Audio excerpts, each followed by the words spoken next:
The House of Mystery presents Inside Writing, the radio show where authors discuss their writing process in all genres. And with me this evening, I'm incredibly lucky and honoured to be able to interview James Van Praagh, who is very well known to myself and I'm sure to many of the listeners to the show, including those in the UK. So as an author, producer, personality and just an amazing clairvoyant and spiritual medium, thank you, James, for joining me today on my show. Thank you, Julie, very much for having me. I appreciate it. And having looked online at several of your interviews, that's the one thing that people quite often will comment on, that they just have genuinely good fun when they are with you and they interview you. Well, that's also people in my audience who come to a show of mine and they have no idea what it would be like, and at the end they say, "Well, I never thought you had such a sense of humor. You really are funny." Yeah, and it's so important, isn't it? Because actually, all mediums are people, and if you can't express the funny sides to life, then it would be a pretty dismal show, wouldn't it? Yeah, like really, life is too short. You gotta have fun. Absolutely.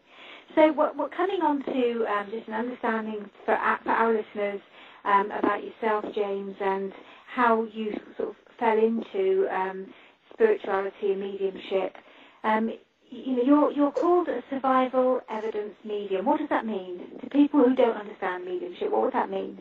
Sure. Well, I was born with the ability to see spirit and to hear them speaking to me in kind of my head, kind of my mind. So I'm what's called, and I feel their personalities. So I'm called clairsentient, so I can sense their personalities. I hear their thoughts, so that's called clairaudience. And also they'll show me themselves, and that's clairvoyant. And I see subjectively within. And I've always done that as a play. And I was always supported by my mother, and she always said, "Oh, that's okay. You can't tell everybody you can do this sort of thing, because not everybody can do this." But that approval, and it was natural to me. But I didn't see it all the time. Probably 6, 7, or 8 years of age. And then it kind of stopped until my 8 years. And then it stopped until my 20s when I started opening up meditation and then being able to see it. And that's really important that you pointed out the meditation, because it's one of the areas that many people who understand that they have that ability will try and bypass. And actually it's the one thing, isn't it, that brings us closer to spirit and allows us that space and allows us to bring that space that's around us. Exactly. To kind of connect greater. Exactly, Julie. Exactly right. There's got to be a sense of our soul has to connect with their soul. And we really have to have a relationship with our own soul. And the best way to do that is to really sit in the quiet, to start listening to your inner voice. And that's the best way to do that is really to sit in the quiet. I know past mediums in centuries past and well-known mediums used to sit in the dark for a long, long time, for many, many years, and really just let the spirit world work with the sensitivity, if you will, of their energetic body, and also work with their own normal human, I guess you say, sensitivity. And I was the same way. I sat for 7 years every Tuesday night for at least 2 hours with a British medium, and really to open up my sensitivity, if you will, and that really helped a lot. And nowadays we live in a society where mediums don't feel a need to really sit and develop like that. And I think that's a big error, because I think the best way you can develop as a medium, to me, is to have a relationship with your soul first and foremost. And you describe, in one of your videos, had a look at some of the excellent videos that you've put online in terms of trying to help people with support and develop their mediumship, that for somebody to sit quietly and imagine that space above you. Yes. Because that's inherently where spirits kind of, I suppose, frequent or reside. So can you tell us a little bit more about that, James? Sure. So I believe, and of course I get my information based upon the downloads, if we're going to call it that, from the spirit world. And I believe that the soul is the mind, and the mind is the soul. And I think physical death, the brain dies with the physical body, but the mind continues on.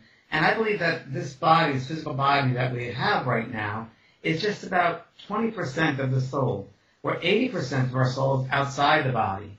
And I believe that the spirit world are all around us and vibrating, if you will, a different frequency of energy, but they're always around us. It's not like this linear physical world where they go somewhere and they don't come back.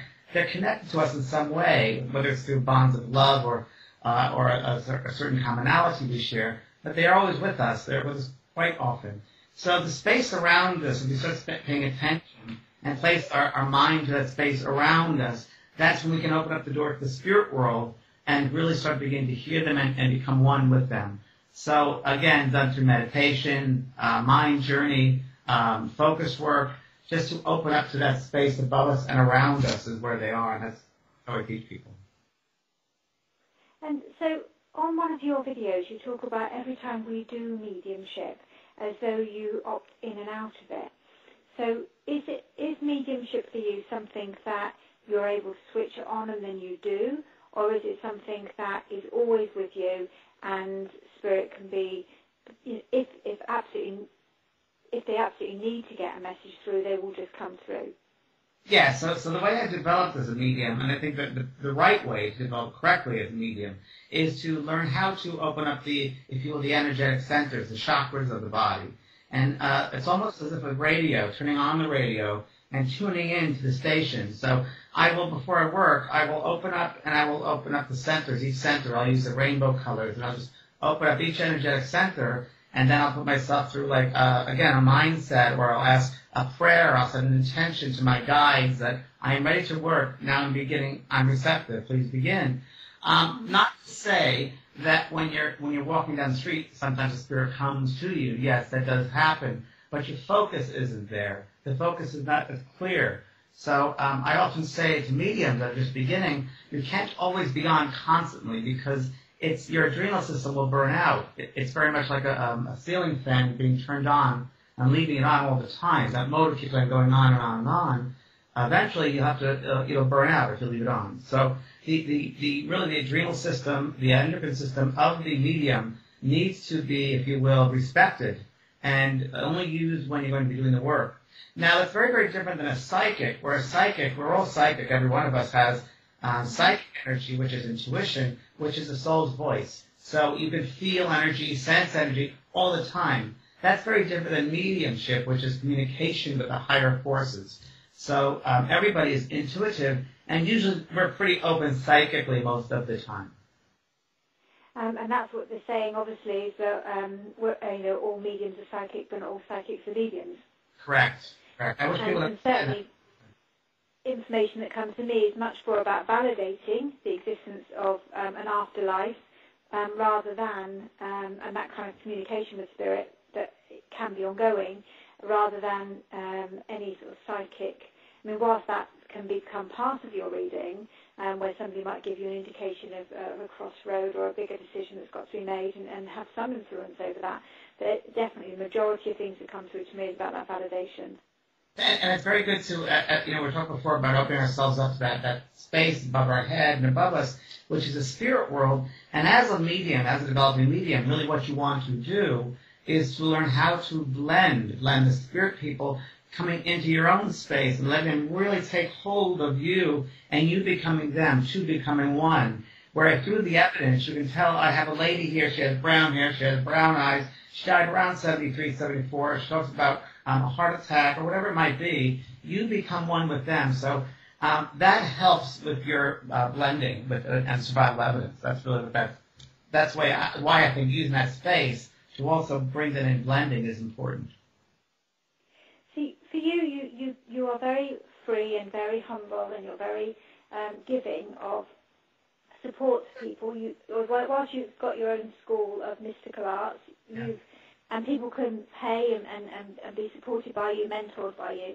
Yes. You also give many, many free demonstrations of how to develop on your YouTube channel, etc., which most people wouldn't do. So how do they differ from your school of mystical arts, those videos on YouTube?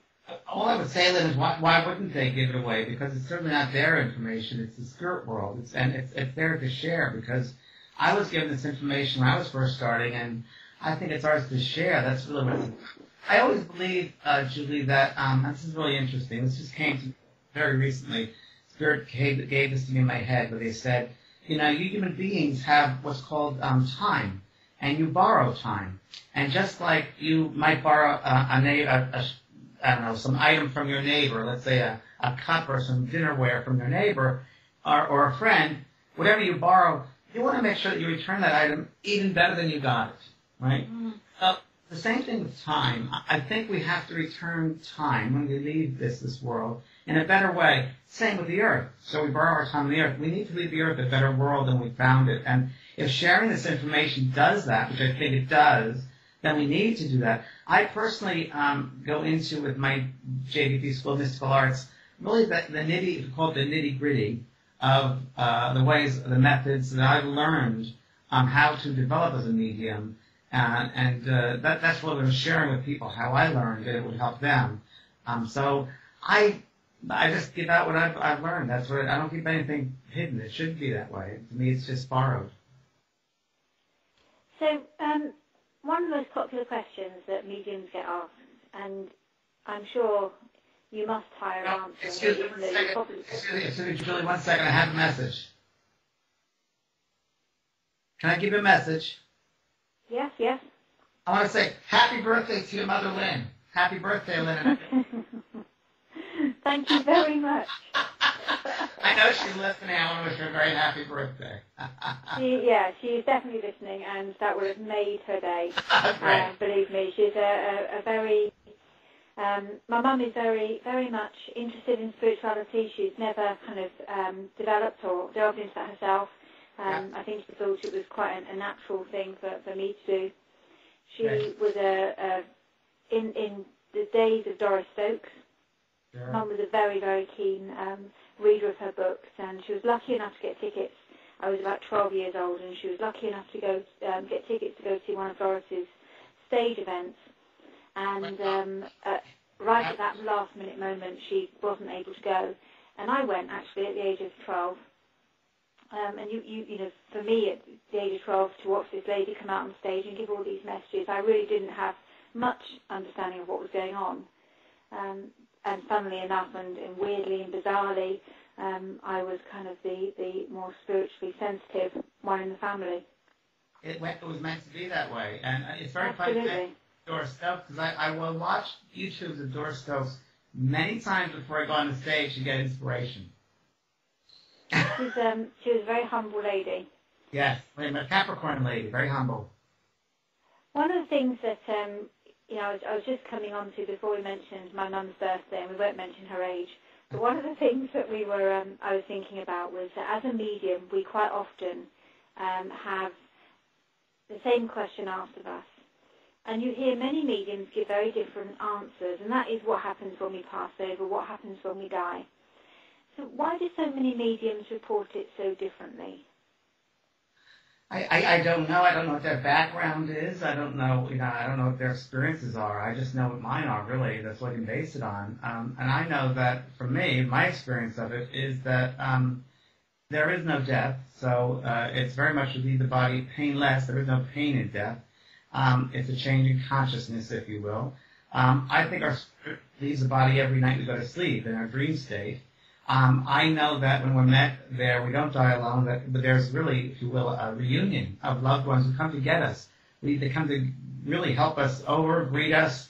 My friend Olivia recently just passed away at 82, and she couldn't wait, and she had all these people there that were important in her life, and those that were not really significant in her life, but she knew them, they also came to meet her. So I think that's our homecoming, if you will. I think that when you all first pass over also, there is what's called a life review. And I think you look back at your life and you see all the lessons that you've passed and those you didn't pass, how much love you left on the earth and that you didn't live, the opportunities that you had that you didn't fulfill, if you will. So I think there's a little bit of that as well. And I think that every single person goes to their memorial service or service if they have one, but they'll be around their loved ones for sure and letting them know or trying to let them know that they're alive. That's quite common. And that's, when I heard you talk about that, about people attending their own funerals or their wakes, that was, it's very comforting, isn't it, to believe that. And quite often, using social media, etc., you will see those images of white feathers, robins, etc., floating around saying, well, if you see this and a loved one is close. And I don't believe in those so much. I mean, I do understand that obviously clearly I recognise that spirit will try and make contact with loved ones as and when they're able to and when it's important to. But I think it can be quite damaging for people's belief systems when you see social media portray it in such a flippant way. Oh, I agree with you. I agree. I agree with you, and you know, because you know me now a little bit, I'm very down to earth. When my father did first pass, we had a wake for him, and I was speaking with my old principal, a nun who I had Catholic school, which is, first of all, she was still alive. She had to be over 100. And my brother and I were speaking to her, and my father came next to me. The spirit of my father came right to me, and he said, "Thanks for putting my teeth in. I look pretty good." Now, that's pretty weird, because we had just commented on his teeth, we put in his mouth, and he's lying there in the coffin, which is strange. But it was funny, because they are there to see things. I agree with you when you say social media can be flippant about certain things. And people often ask me, are the birds, the robins, the butterflies, the dragons, are those is that my dead mother? Is that her? Is that her? And my response to that is yes and no. And they said, what do you mean? It's, well, to me, what it could probably be, more likely, is that the spirit of the mother is standing right next to the loved one and projecting a thought of herself into the mind of the loved one. And at the exact same time, the loved one sees a butterfly and therefore associates mother with butterfly. And I think that's more what happens. Yeah, I think it's a shame sometimes when you see those images on social media and they just get passed around and around and around saying, oh, this person, because we've seen a feather, this is what it means. And actually it's very individual for each person. And like you said, that's a much more sensible and realistic way of thinking about it, rather than there's a feather on the floor, that means somebody stood there or they're trying to give that message. Yeah, I mean, that's also how do we know until we pass over, because I think there's so much more in that world, and they can affect things and do things in ways that we really have no idea in this three-dimensional world. So, who knows? I agree with you. People are very careful and responsible for what they say in social media, of course. That's one thing I found out with mediums and this work, that, boy, responsibility factor is a big one, and a lot of people don't seem to get that when they're working in this field. That they don't get the sense of responsibility. And to me, it's like you're working as a medical doctor or a lawyer, or you have someone's life in your hands. And the work as a medium is to really enable people, not disable people. It's really, really important.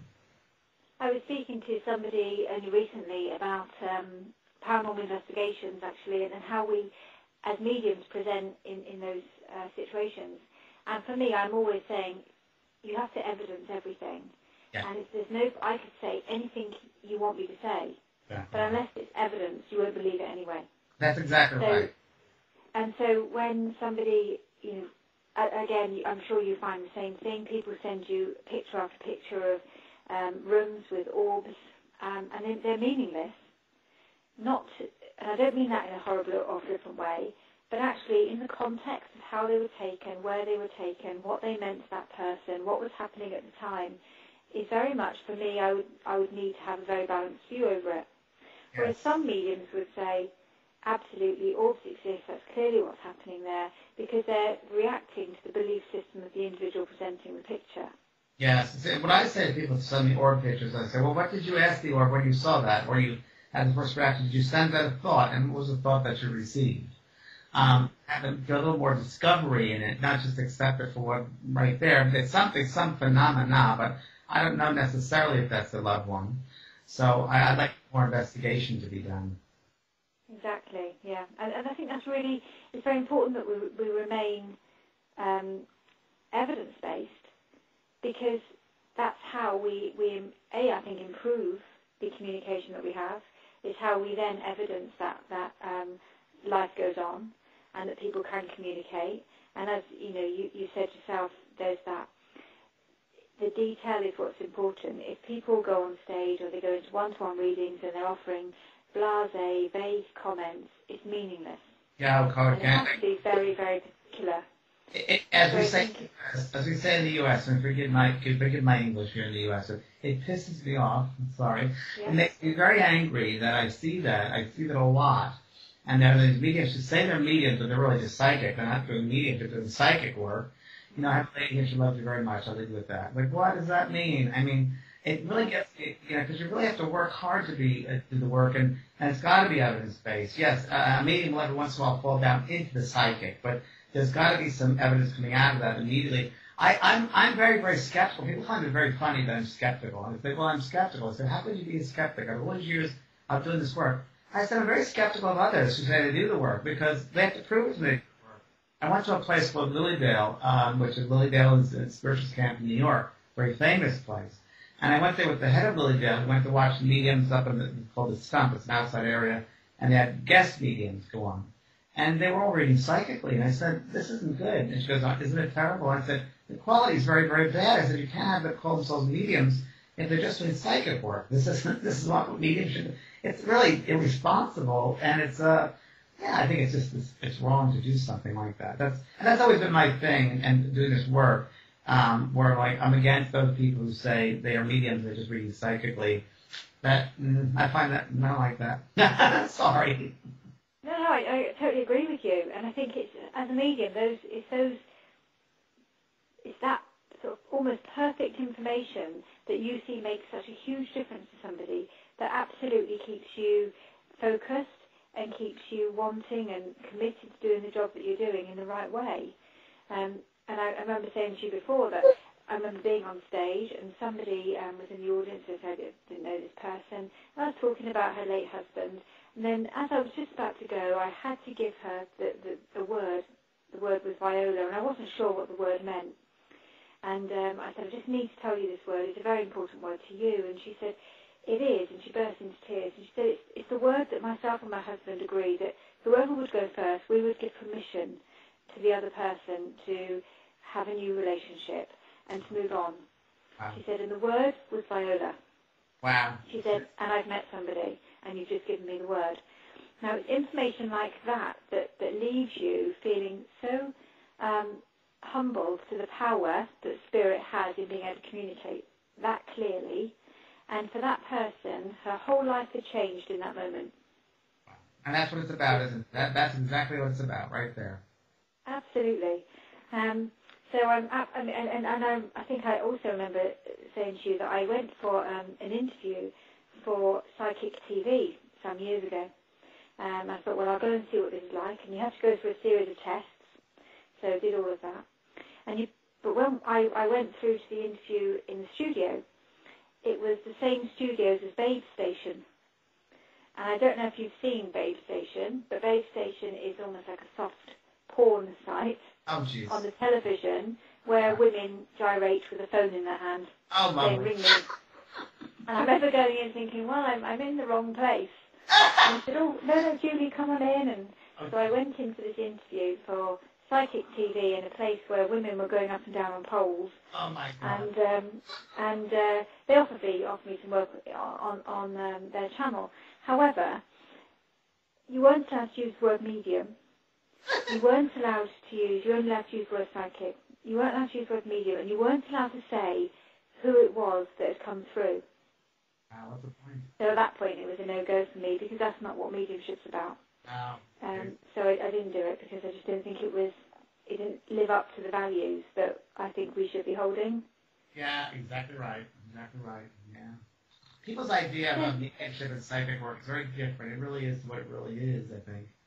So that's why we're educating people, because we have to enlighten them and educate them to what the right definitions of these words are, and educate those practitioners who don't know excuse my French, what the hell they're doing, because they're misusing it's misinformation that they're giving out, and that's wrong. It hurt people. So, on that note, though, James, and knowing that you have got a good sense of humour, when we start out in this world, and I mean in terms of mediumship, we have to learn to hold our tongue and to understand that sometimes less is more. Yes, this is true. So can you think of a time that is funny that will make our listeners giggle, where your tongue has run away with you and then you suddenly realise the mistake you've made? Oh, yes. Many a time. For people that know astrology, my moon is in Sagittarius, and Sagittarius is adventuresome, independent, go-getting, and my moon is there for the emotions. So I like to have fun with my students as well as the guests I have in my presentations, But I was working with one of my students, and I knew she had a very good sense of humor, and this would not have worked if she didn't have a good sense of humor. And it just came out of my mouth, and I'm like, oh no, try to get that back. And I was saying to this another student who was doing a reading for the student that I was working with. It was this platform exercise, and I said to the person receiving the message, I said, don't feed the medium. Look at her, she's eaten enough. And then I realized, ooh, geez, I should not have said that, because she was a little overweight, the girl. I said, oh, I didn't mean, I was just joking. And I didn't even really look to her until I said that. I looked and she was overweight. Oh no, I just, because saying that I had was gone over, don't feed the medium, because you don't want to convey, you don't want to throw that. Yeah. That's much information. And I realized afterwards, I said to my person there, I said, I apologize to offend you. I did not mean to offend you whatsoever. And oh no, she didn't get what I was talking about. So what I did, I offered a class I was doing across the country much later on, because I felt guilty. I should not have said that, because other people in the class as well. But they got me. I apologize to anybody who offended. But some of those moments, just like, oops, didn't mean it, and it comes out. So a lot of people, and I know you've been asked this a million times, and again, forgive me if it's something that drives you mad, Sure. but when people first pass over, some people make a connection very quickly. Other people struggle to make those connections, and it depends largely on, I mean, I have never connected directly to, for example, my nan or my granddad. There's been bits from an aunt, but it's very difficult for me to make a connection to somebody in my family. Mm-hmm. How do you experience that in terms of people who request? I always reluctant to give a reading for somebody where somebody's only just passed, because I think that there's a process to go through first in terms of grief. Right. They're very, very, very wise of you. I think that people have to realize that just because someone has left the physical earth and they're in the spirit form doesn't necessarily mean they know how to communicate. They might not know the process of communication. Even I found spirits over a year, 2 years, they still don't sometimes know the exact process of how to concentrate a thought and really transmit a feeling, a thought, you have this memory and transmit the memory. It takes a lot to do that, from my understanding. And just because someone's passed over doesn't mean they know immediately how to do that. So that is a process. Just like on the earth world, there are good recipients, there are bad recipients. There are good communicators, there are bad communicators. Same thing in the spirit world. I find that for me, personally, when there's a very strong emotional link, then I'm able to bring them through much easier with the emotion, whether it's unfinished business, whether it's something that needs to be said. We at Wondery, creators of Dr. Death, Scamfluencers, and Over My Dead Body, go deeper into complex true crime stories to give you an inside look at the facts. And now we're launching the ultimate true crime fan destination, Exhibit C. It's truly criminal. Wondery's Exhibit C gives you the detective's lens of all of the evidence, taking you step by step through the twists and turns of each true crime case. Join the Exhibit C online community to access exclusive show merchandise, member-only content, and to hear directly from top criminal and social justice experts, witnesses, and investigators as they take us beyond the evidence and into the case file. Join now by following Wondery Exhibit C on Facebook, or find us on the web at WonderyExhibitC.com and listen to true crime podcasts on Wondery and Amazon Music. Exhibit C. It's truly criminal. Which was never said. That makes it easier for me, I find. For me personally, and I found many of my friends who are mediums also have the situation that it's not easy for them to bring through family members of their own. It's not easy to bring their own personal moms and dads and so forth, because there's also a part of them which gets in the way, and we can't really be I want to say completely objective if we're able to bring to our mother. It could be thought, wishful thinking, but I'd like her to say this or that. So it's hard for us mediums who have a conscience here, to do that. It's very hard because of the emotional connection to it. So, but I have done this. This is really interesting, Julie. You'll find it fascinating. I was recently doing a class in Holland, and I've never done this exercise before, and the spirit people said, try this. So we had people sit in a group. My class sat in a group of 18 to 20 people. And I gave them a name. That's all I gave was a name. And when they were in the power, they would stand up, be in the power, and give information about this person's name, about the person with the name. And it was my father. I didn't tell them that. And it was really interesting how once they were in the power, and I teach them, of course, as they stand up, when to be in the power and when they're not in the power. When they get the yes, they're in that power. They can feel what that's like. When it's no, then they're in the power. They got to sit back down. It worked really, really well. And they got very strong details about the work, about where he lived, about his age when he died, how he died. So that was great. So that came from somebody else, you see. And that was an interesting example. Also great exercise for people. But so those are ways I've got in contact with family members through exercises. And you described your dad saying that when he did come through to you after his passing, he described the earth as quicksand, and you just kind of get bogged down in it, and then suddenly you're released from it. Yes. Well, my father first passed over. He was in hospital when he passed. He had pneumonia, and it was 2 weeks. He was in a coma. But I saw him above his head. I was able to see his soul there, right there, and he was communicating with me. And I said, it's okay to go. And the family members came in and said, it's all right to go. And he finally eventually decided to leave. And once he knew his house was going to be okay, we assured him. Yeah. He left. And the first words out of his mouth, in the spirit side of life, he said, I've seen your mother. And this is probably 5 minutes after he left. 5 to 10 minutes. I've seen your mother. I'm 27 years old. I'm wearing a tan suit. He said, what you do is real. You're real. You got it right, James. This is real. He didn't believe in life after death when he was alive. He used to see me on television and didn't necessarily believe I was communicating with spirit. He didn't believe it. So now here he was coming back. First thing he said was, you got it right. I believe I'm alive now. Wow. Praise indeed. Yeah, pretty funny. Pretty funny. I listened to one of your interviews with Bob Olson a few years ago now. Yeah. Great interviewer, isn't he? He is. And you were talking about some of the key things that people want to say after they pass to their loved ones, and they want to give those messages. And one of them was, look, I'm not dead, I'm okay, things are great. And then helping people to move on. And how do you think Spirit best help people to move on? Well, Julie, it's hard, of course, in each situation because it's so individualistic. But if we're going to put it more in a more group sense, I would say this, and as mediums, we learn also as we're doing the work. We're constantly learning. And one of the things I learned recently, a couple of years ago, I would say, and it really was a hard one to give out to a parent. It was a son that came through to parents, and he died, and brought the lovely evidence, and talked about the altar that they had, the photographs, and his jacket, his shirt, and blah, blah, blah, blah. And he said something which was really interesting, because throughout the evening, I talked about how thoughts are things, and they can see our thoughts, because thoughts are generated in a higher vibration. They see our thought, they see the color of the thought, the texture of the thought. Thoughts are things. So when you think of your loved ones, they see that.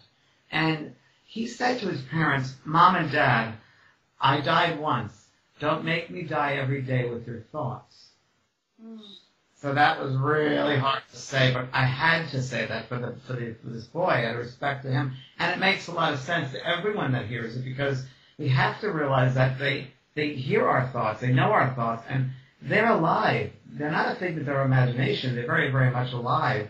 And it's kind of a little disrespectful to think that they're dead. At least that's from what they say.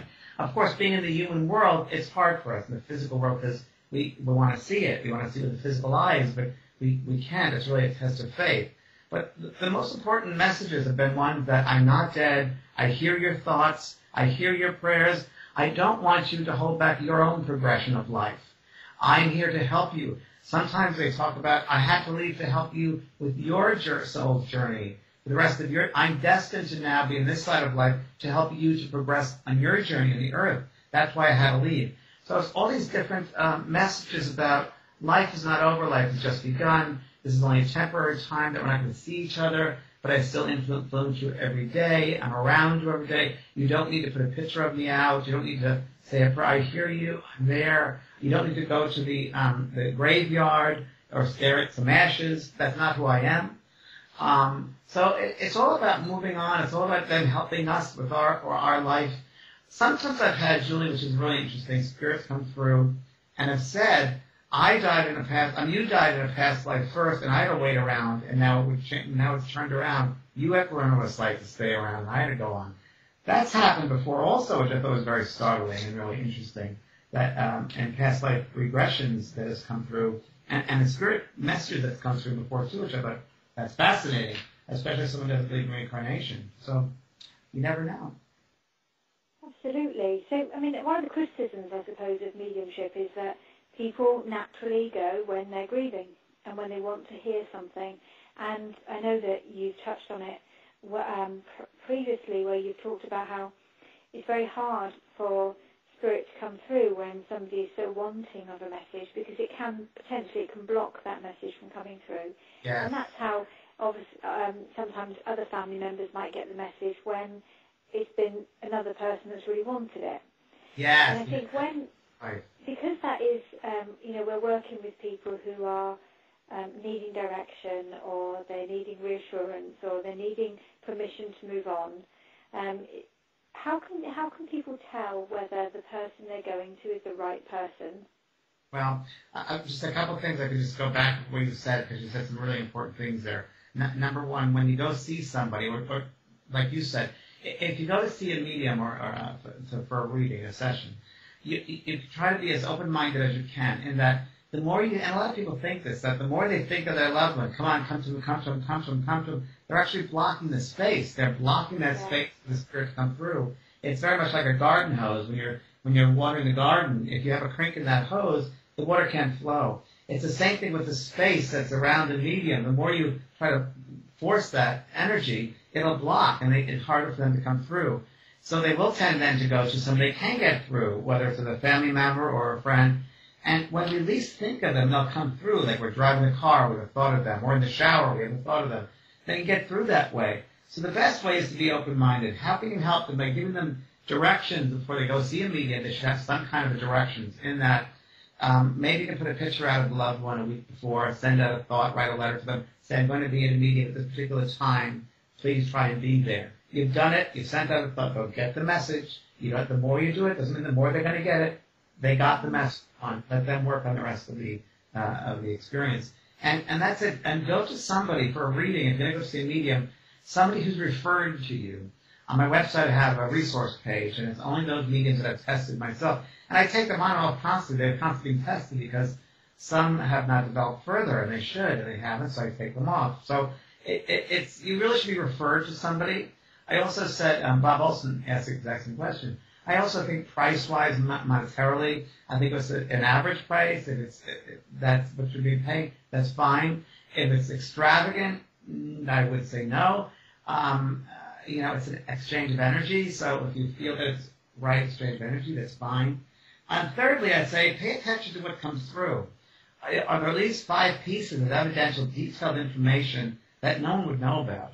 And I'm talking about whether it's a name, whether it's a birthmark, whether it's a T-shirt you have with a name on it, something specific, whether it's a certain saying, or they really should be specific. It shouldn't be just you send it to when he says, I love you. And there needs to be some evidence. At least I say 5 to 6 pieces of evidence. And if not, I would ask my money back. I'd end it. I'd say, this is not happening. It's your imagination. I'm very, like I said, very skeptical. So you have to kind of go with an open-minded skepticism, I think, is the best way. And just to let everybody know, you're very particular with those people on your website. Right. You have a series of tests before people make it to that list of I just got authenticity. I just got a letter from someone from the public who mentioned that reading with someone on my site, and they were very, very disappointed, and they said it was very general and blah, blah, blah. So I pulled them off my site, and now I have to go test them again. So I do pay attention to everybody. Okay, so you're an incredibly busy man, James, and I think before we went on air this evening, just letting everybody know, I could obviously see James on our Skype link because I'm in the UK and he's clearly not. And the man looks great. And he has been on a European tour, and it's a whistle-stop tour. He's, literally one night here, one night there, living life on a plane. And looks like he's been on a Caribbean holiday and he's just woken up. And then I had to come back. How do you do that? And then I had to come back to the election. Thank you very much. So I literally was flying back to the United States when the election was happening. I just, it's really funny, Julie. I just came out with a new book called The Power of Love, which just came out last week, so I'm happy with that. I'm working on that. How do I do it? I really keep my enthusiasm up and my joyfulness up, and I've worked on it in that, God, it sounds strange, but I see the bigger picture. I wake up every day with gratitude. I do. I think that every day is an opportunity. I think that every day is an opportunity to change another person's life. How you interact, and I love to laugh at myself. I am so corny, and I have a crazy sense of humor. As you know, a little bit of it now. I'm a little, psycho. Yeah. And you have to be able to laugh at yourself and have fun. And I'm so goofy and corny and funny that I'm my best, my best fan. I think of that. You have to laugh and have a good time. You can't take it all so seriously, You can't take it all so seriously.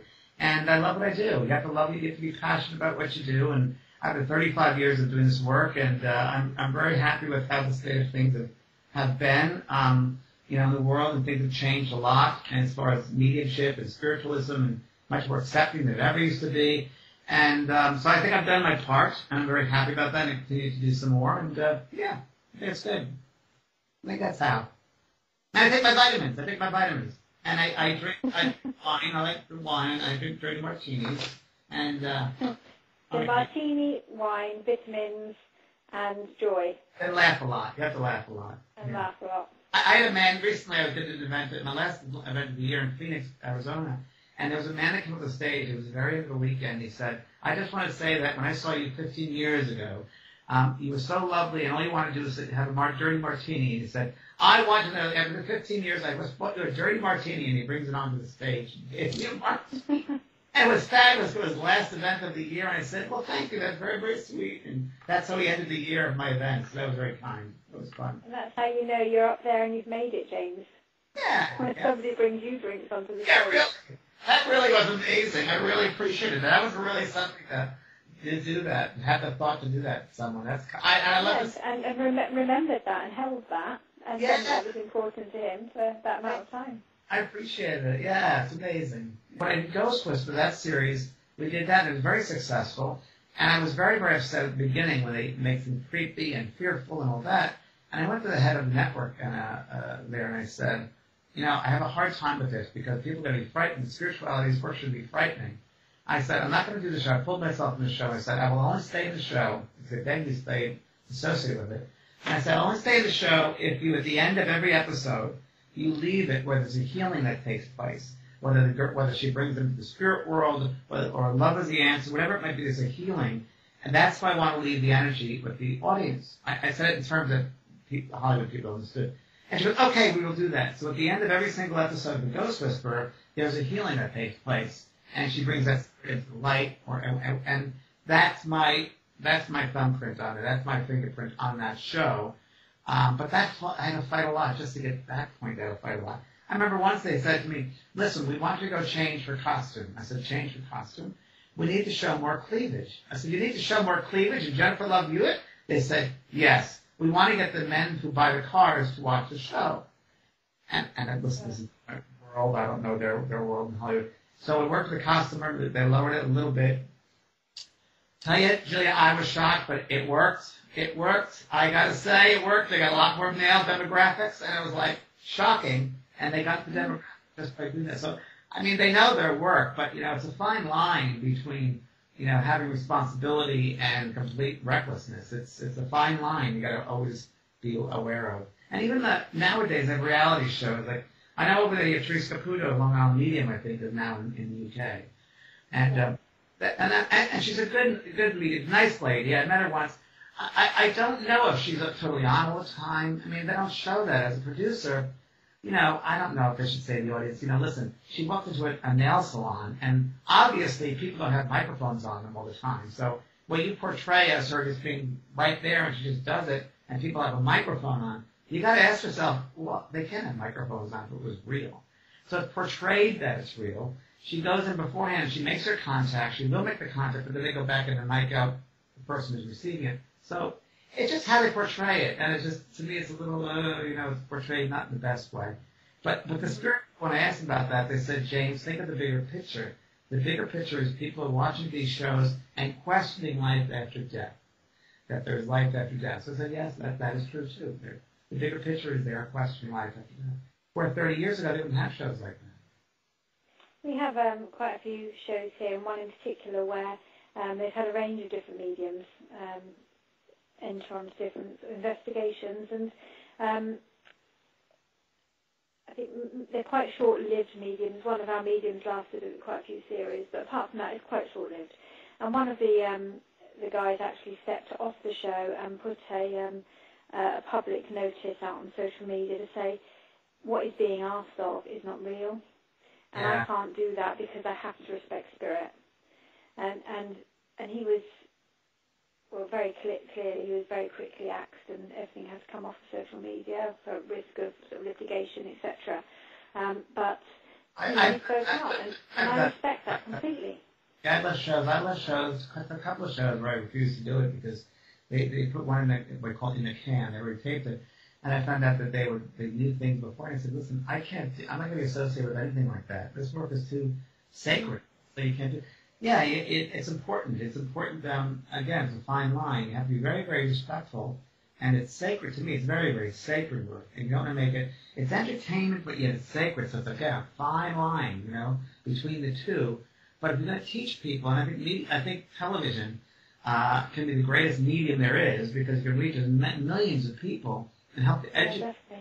If it's done with the right hand, it's held by the people who have the education about the work, and they're willing to do it. And it's changing. I think it's changing. More people like you and myself to get out there and get from the right space. I think it certainly helps. Another hour has gone. Oh, has it already? Boy, we have this much. Yeah. I could just carry on. I could just move home with me, James, and just sit and chat. It's like minds. How often do you get to someone who has a like mind and you like to just converse, and time flies. When you first began your mediumship, I know you've heard from many quite prolific people in terms of coming through from spirit, and quite often those moments when they're publicised become they're open to a lot of criticism. And when we saw Derek Acora here with Michael Jackson, and he was completely vilified here really, and I think there seems to be a higher amount of criticism given when that person has been so much in the public eye. Yeah. Have you experienced that, or how have you managed that? It's funny enough, very, very, very funny, Julie. It's really funny that a lot of the celebrities that I brought through have not been done in the public. One was Heath Ledger came through. Heath Ledger came to me after he passed away. I didn't make it public, but someone found out about it. And it was actually when I was shaving, and he came through to me and said, I screwed up. And he said, can you get to I think it was his girlfriend in Brooklyn. And I said, I don't know anything. I think I called some my publicist or somebody about it, but it wasn't made public. And someone else found out about it and made it public. That came through to me.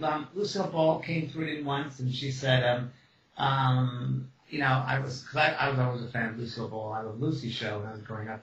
And she said, she goes, you know me as a healer. I came back to spread love and laughter through my healing is laughter. That was really interesting. I've had a lot of people come through to me. Princess Diana's come through me. Again, none of this was made public, but she came through to me to a friend of hers, and she said I was given the opportunity to stay, but I knew I could help my boys from where I was. Edgar Casey's come through me. A couple of times he came through me, and he brought me a white jacket, and he said, Dr. Von Praagh, and I said, why do you call me doctor? And he said, because you've helped to heal many hearts, so we call you doctor. So that was very interesting. And he wanted to give me a remedy for my arthritic knee, which actually worked, which was really interesting. Ben Franklin's come through to me. John F. Kennedy's come through to me. Who else has come through? Oh, the other night we were working in Phoenix, and Pope John Paul came through with his name Carl. A Polish relative was in the audience. And he came through, and that was really interesting. I was working with another medium, and she made contact, and I kept on saying, the red shoes, and it was just so weird. He came through, Pope John Paul, and it was pretty amazing. I was just blown away. And the next contact she made was a pig. So I'm like, Pope and a pig. But if anyone's watching media, this is what it's like. Who's going to come through? We're all the same. Who else has come through? Abraham Lincoln's come through me. Winston Churchill's come through once. Who else? the ones I could think of. That I mean, I'm sure there are a lot more, but I never made them public per se. Still haven't done that. Who else come through? Oh, I know. Marilyn Monroe's come through me. She came through me in, I wrote a book, this girl was writing books, Lee Strasberg's daughter, Susan Strasberg, back in the 80s. And she came through and said, there's a lady named Norma here. And she goes, yes, I know Norma. She was my roommate. I said, she's like an actress. She goes, yes, her name is Norma Ray. I said, oh, is this Marilyn? She goes, yes. And she said, and the only thing she said, when Norma or Marilyn came through to say was, I wish the public would pay homage to themselves instead of to me. That's all she said. Oh. So that was fascinating. It just shows you that it's the same, but it's those personalities. It's what the humans place on them. They make them stars. They make them bigger than their lives. They make them, Oscar Wilde's come through a good friend of mine who's a medium, and Oscar Wilde's great when he comes through. He goes, in your world, it's sinful to be normal, but in our world, it's normal to be sinful. It's just so perfect, But we place a lot of stuff on those souls, and when they pass over, there's another one for you. Elvis Presley's come through. Elvis Presley came through a lady who had dated him once, and I met actually several ladies who had dated him once and met already. And he said, I went to a level that I didn't feel I deserved, but because of all the prayers and thoughts from the people on the earth that pushed me to a higher realm than I really felt I deserved on my own. So that was really interesting too, I thought. Yeah, that is interesting. Yeah. One thing I've noticed, James, from just very briefly, really having a look at some of your videos and images of you, you wear a ring on your right hand. It's got a large square stone in it. Yes. And I get a sense that there's meaning. There's a lot of meaning behind that ring. And I'm just wondering whether you would. Yeah, I don't have it on me now. I usually only wear that when I'm teaching. Spirit gave me that in a vision, and it's a cobalt blue ring. And I forget where they gave me it. It was not in the United States. It was somewhere else. And they said, this is for you because to initiate you and to bring forth the expression, teaching expression. It's a throat chakra, the blue. And they said, this is going to help you with teaching, with expressing the work. I said, okay. So whenever I teach, I usually feel very, very comfortable wearing that. It's a blue ring, blue cobalt blue ring on my right finger. It's very, very true. Very, very observant of you. And, I saw it, and I knew I had to ask about it, and I was just I don't wear it that it is important, and I needed to speak about it. Yeah, I don't wear it when I'm working. When I'm not working, I don't wear it because it's a different vibration, I guess, a different energy. But I know it's almost like every demo I have to have it on. I don't know. It's become that. I don't know. Maybe it's my doorway in. It's just interesting the way. I mean, I think and sometimes these things do come to us in that way. So straight away, I was taken straight to the ring. And I wouldn't normally comment on a jewelry that somebody may be wearing. But a lot of people do. A lot of people comment on it, which is really interesting. Knew it was important. James, it's been a pleasure to thank you. Thank you very much, Julie. Thank you very much. Appreciate it. Really appreciate having me on. For those people who have been listening for the past hour, we have heard not only a little bit about who James is and about how busy he is and how he's dedicated his life to spirit, but it's about his values and how he doesn't deviate from them. And I think that for those of us who are either developing mediums or who are out there working with spirit already, have a look at James's site. It's just filled with so much information. Just type in James Van Praagh, it'll all come up. His website will come up, Twitter, etc. And it will show you all the videos, all the courses he does, how you can develop your skills in a way that is true to spirit. And I think that is probably the most important message tonight that we've heard is just being true to spirit and respecting spirit and not expecting everybody to understand that and everybody to believe in what we believe in. We've heard about how those kind of ethical standards that James continues to hold dear has really supported him through the 30-plus years. So I'm being very kind here, just going 30-plus, James. 30-plus years that he's been working. We've touched upon some of the things like when people talk about feathers appearing in front of you, pennies, robins. We've talked about going to the right person, people that are recommended because of their skills, because of their development, because they've taken time to listen and develop their working with spirit, because they do have a set of values that mean they will help you in any way they can, rather than take your cash and give you a cold reading, which we all know that people can do. And we've learned about how important it is to meditate. We've heard a little bit about the fun that James has in terms of reading some of those people that come through, how he manages all of that. And I just want to reference some of the many books that James has written. So James, what's the book you're most proud of? That's very hard to say because they're all my children, but the most recent one I just did, which came out last week, is called The Power of Love. And I wrote that, I'd say it took 35 years to write The Power of Love, because, as you know, it's the bonds of love that we create on the earth that really are the way that spirit comes through the living now. It's the loving energy they come through with. And the book is all about that energy, that power that the spirit people use to come through their loved ones. So it's called The Power of Love, Connecting to the Oneness, which we're all connected to that oneness. So that's the book. I think if anybody, have a look at the website, have a look on Amazon and buy the book, and just keep following James, because he's absolutely true to spirit. He's good fun. Can't wait to have him back on the show. It's been amazing, on and off air. And James, all the best, and hope we just continue to keep hearing from you. To find out more about our show, guests, or listen to a previous show, visit our website at www.somethingweirdmedia.com.